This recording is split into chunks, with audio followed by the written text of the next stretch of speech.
grounding. You will always do exactly what you have to do. The ground with a capital G always has your back. The rest is a story the cunning masquerade keeps repeating like a broken record to keep you trapped in the most delicate of hamster wheels. Okay, so what is this? This is the free video of the Unfiltered series, the one that will help you decide whether to proceed with the Unfiltered further, whether to secure the rest of it or not. My voice, of course, is also here, raw and unedited and affected by my illness, as always and unavoidably. It comes out totally naturally, I never edited on purpose. Even more so here, because this literally is the Unfiltered series, right? In the next few minutes, I promise you that you will have the chance, the opportunity to decide whether to proceed, whether this is truly for you. I won't say much more about the ground itself now, because I'll speak more about it in a later video of the series, and I will go in all details that one can go at least. But it's important to become comfortable with the fact that the ground is the foundation of your existence and always has your back. I won't grow tired of repeating this as many times as I need to. And therefore, that's why you will always do exactly what you have to do. The more things I say here confound and garble the whole thing. So, having said all this, now you might find that hard to believe because of the illusion that you are fragmented, that your life is fragmented and that your own self is fragmented. And this is an illusion, truly, because the ground, the foundation of your existence is by definition one and undivided. Any perception of division is totally illusory, totally fake at the end of the day. So you will always do exactly what you have to do, what you are to do. Maybe that's better to say.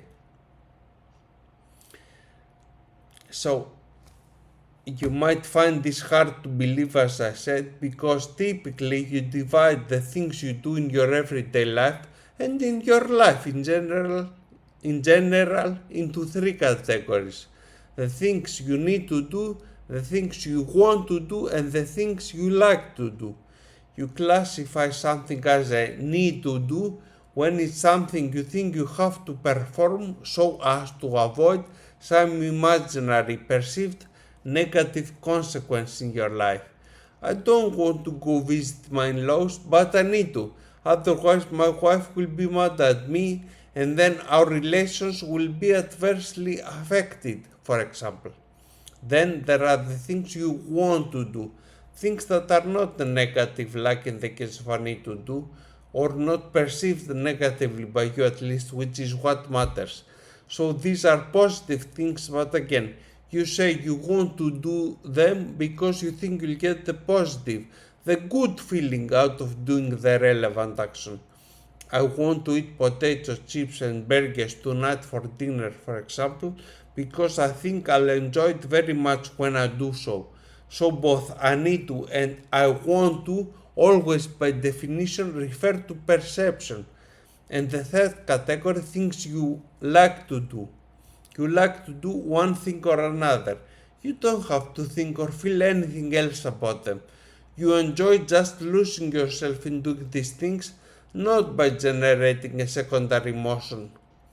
I like swimming, I like hiking, I like climbing, I like going out with my friends and having a drink.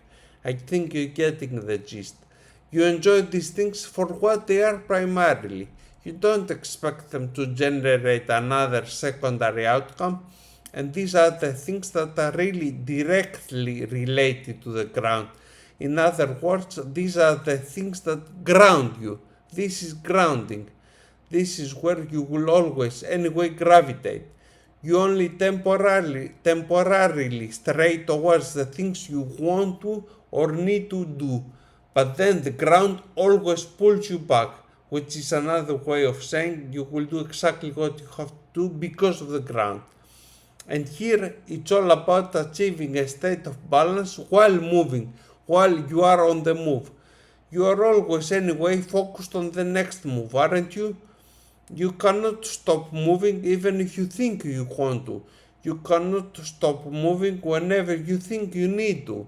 So the balance is always achieved on the move by definition and by default and by nature. It can never be achieved while you are still. And this is the correct way of alignment with what you truly like to do in life. But overall, overarching all these things I just said, is the most important fact, as I said in the beginning, that you will always do what you have to do.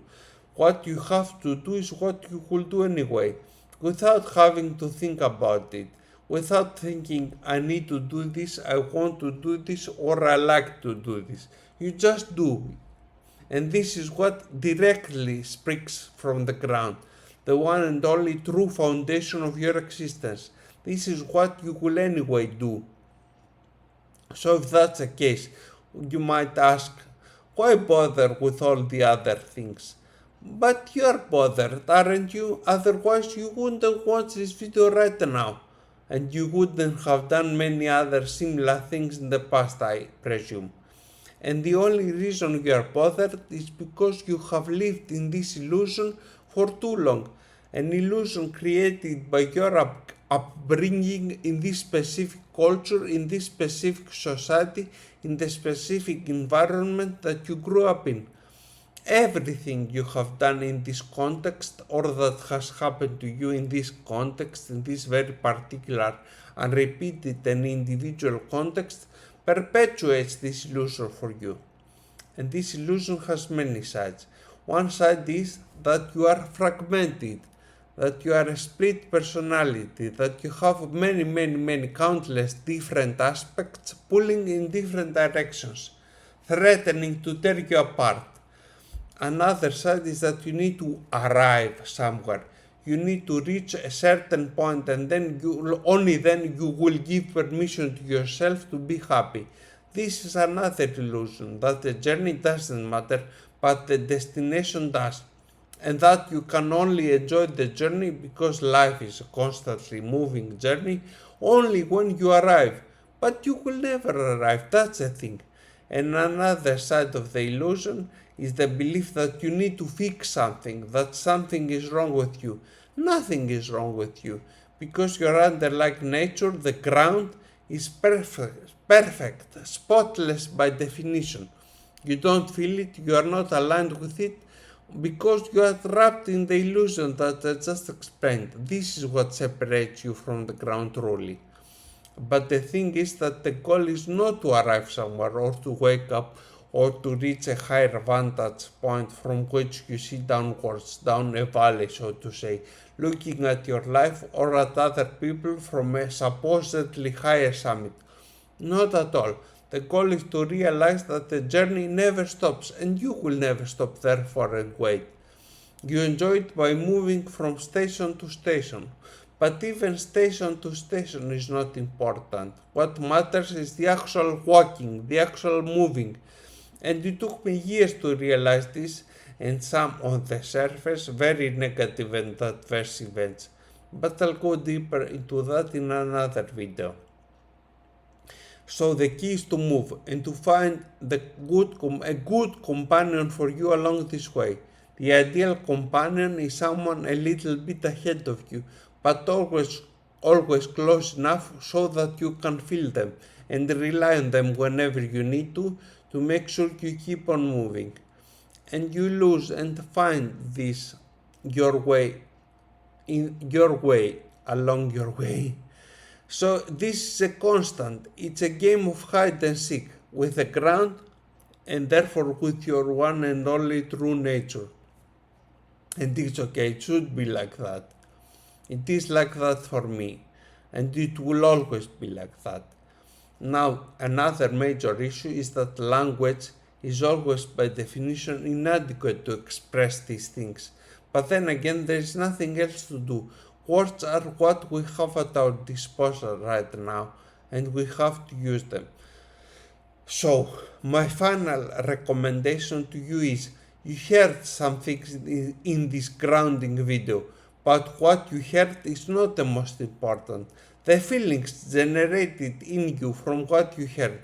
This is what truly and only, if I'm honest, matters. The underlying emotions and feelings you feel right now.